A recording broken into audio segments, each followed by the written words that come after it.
Good morning, everybody. How's it going?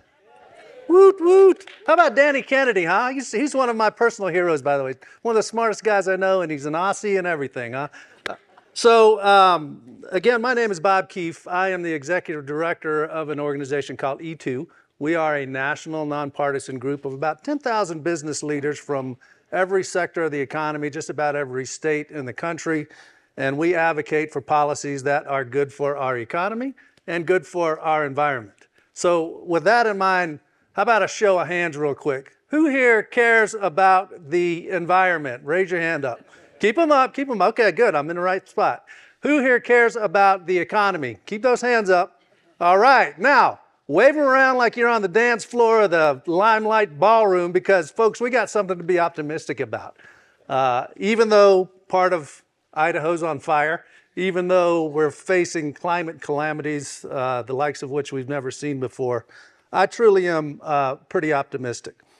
I believe that we are at the advent of an economic revolution in this country, the likes of which we haven't seen in generations. And what's happening, by the way, because we finally in this country decided to do something about climate change. We've heard a little bit about this in the past couple of days. We're talking about, for instance, the Inflation Reduction Act. And my organization, since the passage of the Inflation Reduction Act, has been tracking the number of projects and the jobs that have been announced. I just realized I forgot my clicker. But that's okay. We don't need the slides. Oh, thank you. Let's see here. Okay, cool. And this is what it looks like, folks. We were talking about the IRA, but this is what it looks like. Since the passage of the IRA or the signing of the IRA in August of 2022, we have seen more than 325 major clean energy projects announced or in the works all across the country. We're talking about electric vehicle factories. We're talking about battery factories. We're talking about solar panel factories. We're talking about hydrogen now. We're talking about heat pump factories, et cetera, et cetera. 325 major projects all across the country. $140 billion worth of private sector investment has been promised toward these projects so far. We're not talking about tax breaks. We're not talking about government grants. We're talking about companies investing in America. More than 100,000 jobs have already been announced. That's what I call a revolution, folks. That's what an economic revolution looks like to me. But just as importantly as how many are happening is where they're happening. In previous economic transitions in this country, think about it. When we were talking about the computing, the internet revolution, yes, it was a little bit in Boise where they make chips. Yes, it's a little bit in Austin, Texas, but it's really a Silicon Valley phenomenon. Think about when America pioneered the advent of the mass manufacturing of automobiles, mainly Detroit, Motor City. There's a reason. Well, as you can see, this is happening all across the country. More than 41 states now have major clean energy projects happening. By the way, they're happening in places in the districts of lawmakers who voted against this policy. Nearly 60% of these projects are in Republican congressional districts. When you look at the actual investments, the dollar amounts, about 75% in Republican districts. About the same amount when you look at just the jobs, about 75% in Republican congressional districts. So in addition to where they're going, think about the congressional districts where they're going. Think about the states. Michigan is number one for total clean energy projects right now. But following that, look at the map. Georgia, number two. South Carolina, North Carolina, Texas. Not exactly a bunch of tree huggers from San Francisco or Ketchum, Idaho. These are going into working class states, working class districts all across the country. That's what I think is going to help make a difference in the way we talk about climate change. It's a lot harder to say electric vehicles don't work when you're making them. It's a lot harder to say solar panels aren't very good when you're making them in your backyard. That's how we change the political dynamic around this a little bit, and I think that's how you change and make a revolution. So the other thing that's happening now is that it's bringing opportunities to people that just simply did not have these opportunities before. A few months ago, I released a book called Clean Economy Now. I spent 20 plus years as a journalist, and the only thing I really have any kind of inkling of a skill at is talking to people and writing down a few words every now and then. So I hit the road and I traveled the country a little bit, and I went to places where this was happening. I happened to go to Dalton, Georgia. Anybody know Dalton, Georgia? Have you been to? All right, there's one, two. That's about it. And I know Michelle back there probably has. Dalton, Georgia used to be the carpet capital of the world. If you bought a piece of carpet in the United States, if you bought a piece of flooring, it probably came from Dalton, Georgia. When I was in Dalton, I met a guy named Robert Howey. He's a young guy. Robert's mama worked in carpet. His daddy worked in carpet. His cousins worked in carpet. Everybody Robert knew worked in carpet. He even worked in carpet for a little bit. But then guess what? Robert realized he didn't want to work in carpet. So he did the only thing he could think of. He joined the Navy.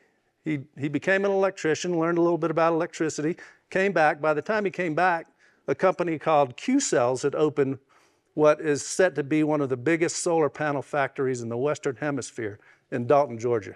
By the way, did I mention that Dalton, Georgia is in the district of a woman named Marjorie Taylor Greene, you may have heard of? So I asked Robert, I said, hey, Robert, what'd all your buddies down at the carpet mill say when you said you were going to go work for a Korean company making solar panels in Georgia? And he says, oh, man, they all said this is never going to last. It's never going to work. You'll be back here. 4 years later, Robert's had about 5 promotions. He's making more money than he's ever had. And I asked him not too long ago, I said, hey, Robert, what are your buddies down at the carpet factory saying now that you're still there? They say, oh, what can I do to get a job there? So this is how things change. This is how things change. We're going to talk a little bit about leadership and where we go next. But here's what I would leave you with. This economic transition is something, again, we haven't seen in generations. The problem is it's all at risk. I spent a lot of time in Washington, D.C. I can tell you that the House of Representatives have already tried 40 times to roll back the IRA or defund parts of the IRA. If you're listening to what's happening on the campaign trail, you know what we're up against. There's already uncertainty about all of that is starting to affect markets. It's starting to convince some of these companies to pull back. And that's going to be bad for our economy, of course, but it's also going to be bad for our environment. I'll tell you why. Because all of these factories, all of these jobs, that's great, who cares? These are creating the tools we need to address climate change. These are creating the clean vehicles, the clean energy sources, the energy efficiency products that we need to reach our climate goals and to keep this place from burning up. So again, I think this is a real success story, but we've got to keep it going. And that's up to you all. It's up to our leaders to make sure that people understand what's happening, these jobs, where they're happening, these opportunities, how they're happening. And that's how we prevent this from getting rolled back in the years ahead. So if you ever want to look at this stuff a little closer, you can go deep in all of this. You can go to our website. It's on the right, e2.org. We have a section. If you click on that little button that says Latest Clean Energy Projects, it'll take you to that map, and you can sort it any way you want and find out what's in your neighborhood. This is a copy of the book I released 3 months ago, so if you want to learn some more about that, you can pick up a copy of that as well. But for now, I'm going to bring up the people who are a lot smarter than me, Michelle and Clarence, to talk a little bit more about leadership.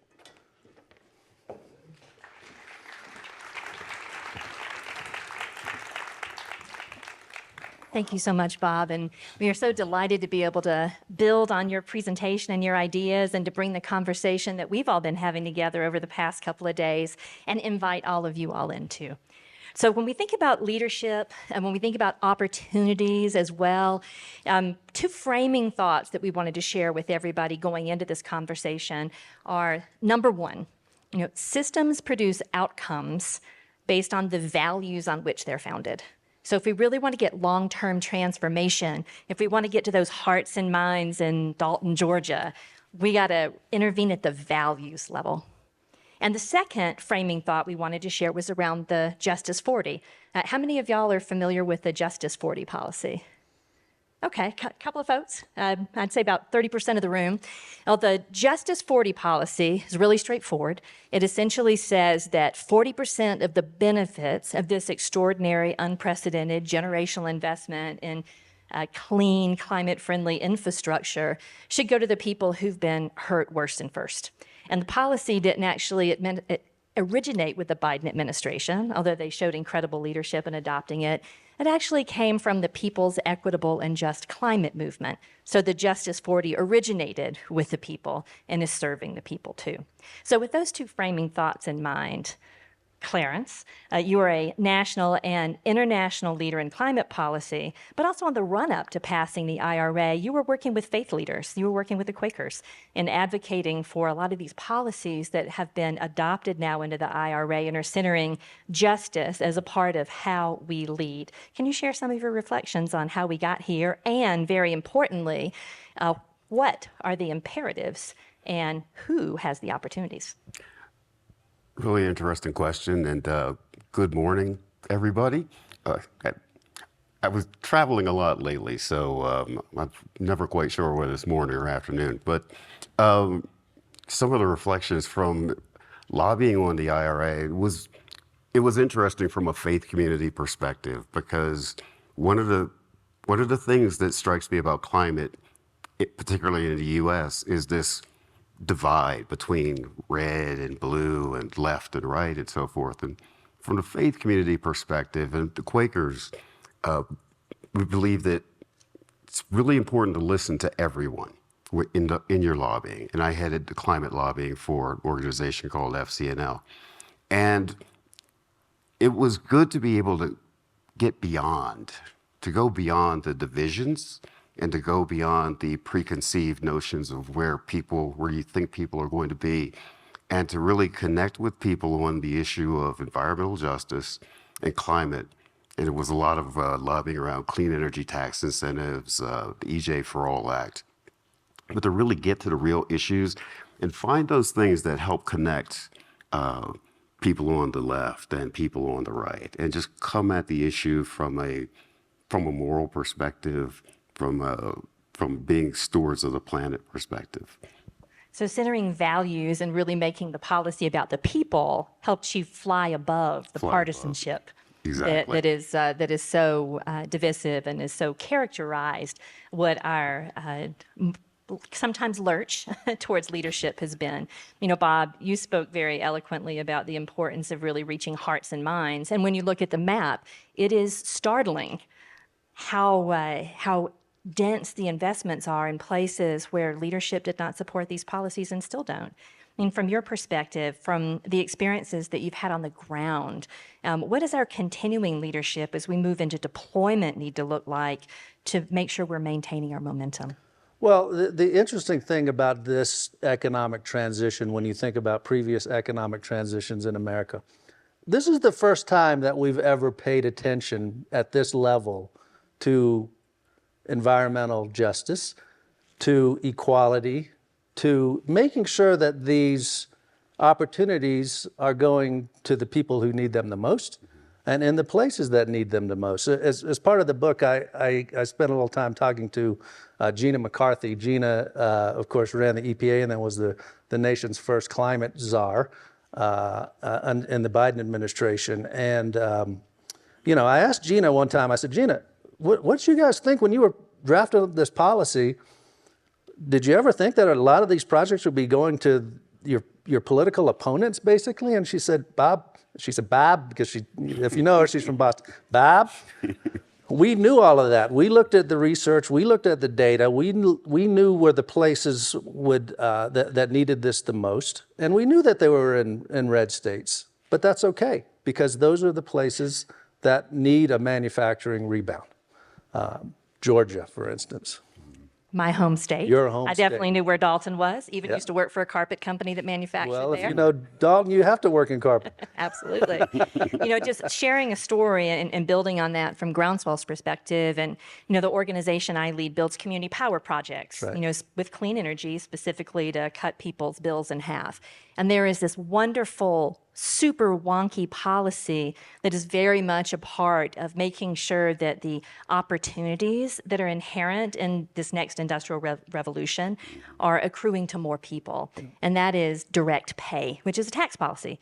And at a very high level, it enables institutions that are non-taxable, could be churches, could be municipalities, could be public school systems, to receive the value of that tax credit directly instead of having to go through an intermediary tax credit investor. And like I said, sounds super geeky, right? But it's incredibly transformative because, again, it's intervening at the values level of the system. Because tax credits, which I love me some solar tax credits, they've helped a whole lot of solar panels get put on the ground and on roofs. But tax credits reward wealth with ownership and make everybody else pay rent. And by enabling people to directly receive the value of that tax credit, it's really democratizing asset ownership in a transformative way.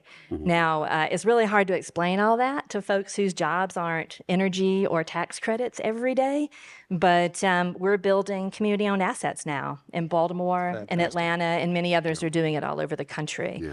So when we think about the importance of connecting with people and the importance of story in continuing to advance leadership and really get this vision done, Bob is a storyteller. What are the elements of the IRA or the elements of the success stories that you're seeing that are going to win those hearts and minds? Well, of course, it's people, right? It's people like the guy I mentioned, Robert Howie, in Dalton. But there are people like Robert all over the country, and it's really letting those people. He has gone from a carpet guy to a solar evangelist, really. Because he had this opportunity that he never expected in his life. I think you're going to continue to see more and more of that. You got to meet people where they are. You got to listen to their stories, and you got to think about what they are thinking about. They're thinking about jobs. They're thinking about feeding their families. Local lawmakers are thinking about how to keep their local economy strong. National lawmakers and international lawmakers are thinking about competitiveness. One thing I didn't mention, right now, when we look at solar panels, about 90% of them come from China, or parts of them come from China. I think Danny alluded to that earlier.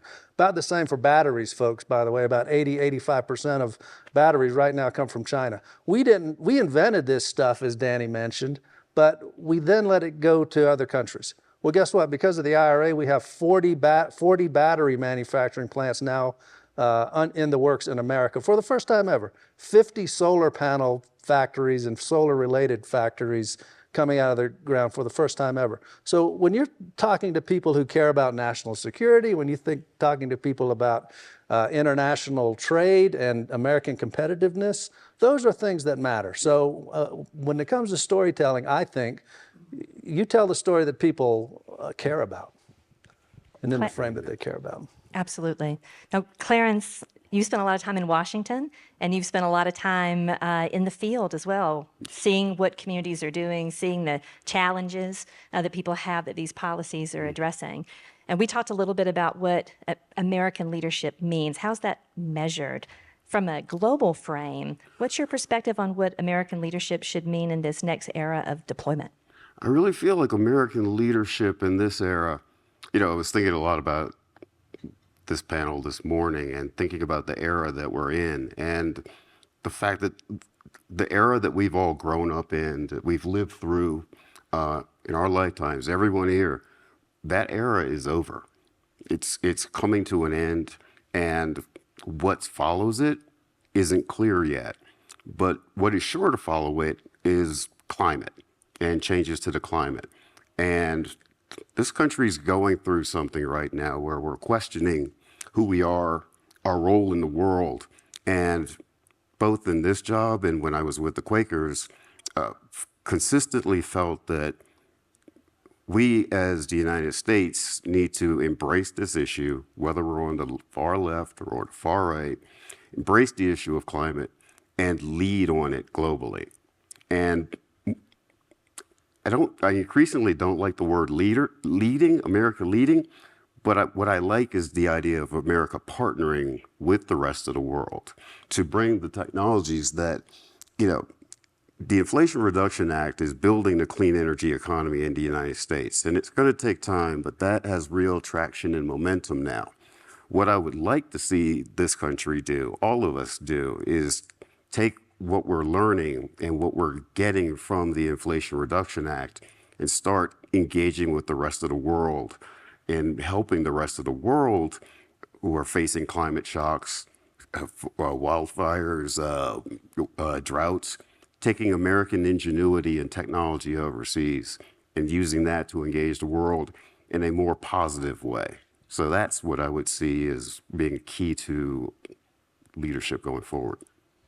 And I would add that putting justice, putting people at the center of the solutions is an incredibly important part of that moral leadership as well. Because surely we have not always got it right. Oftentimes we've gotten it very deliberately wrong.